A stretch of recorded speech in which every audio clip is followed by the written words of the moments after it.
అన్నీ అనుకున్నట్లు జరుగుంటే ఈ పాటికి థియేటర్స్లో రన్ అవుతూ ఉండేది టాక్సిక్.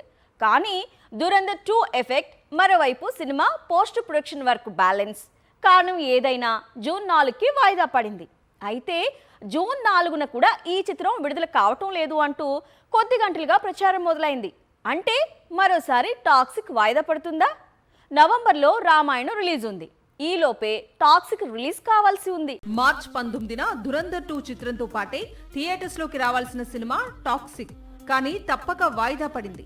పోస్ట్పోన్ అయినా కూడా టాక్సిక్ ఒక విధంగా లాభపడింది. ఎందుకంటే బాక్స్ ఆఫీస్ దగ్గర దురంధర్ 2 విధ్వంసం మామూలుగా జరగలేదు. జూన్ 4న టాక్సిక్ రిలీజ్ కావాల్సి ఉంది. అయితే ఇప్పుడు జూన్ 4న ఈ చిత్రం విడుదల కావటం లేదంటూ ప్రచారం మొదలైంది.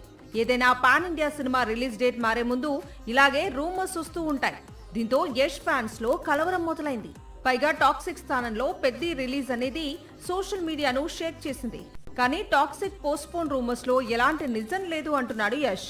జూన్ 4న తన కొత్త చిత్రం రిలీజ్ అవుతుంది అంటున్నాడు. నవంబర్లో దీపావళి కానుకగా రామాయణ రిలీజ్ కావాల్సి ఉంది. ఈ సినిమా కంటే ముందే టాక్సిక్ విడుదల కావాలి. కాబట్టి యష్ ఎట్టి పరిస్థితుల్లోనూ టాక్సిక్ ను జూన్ 4న రిలీజ్ చేయాలి అనుకుంటున్నాడు.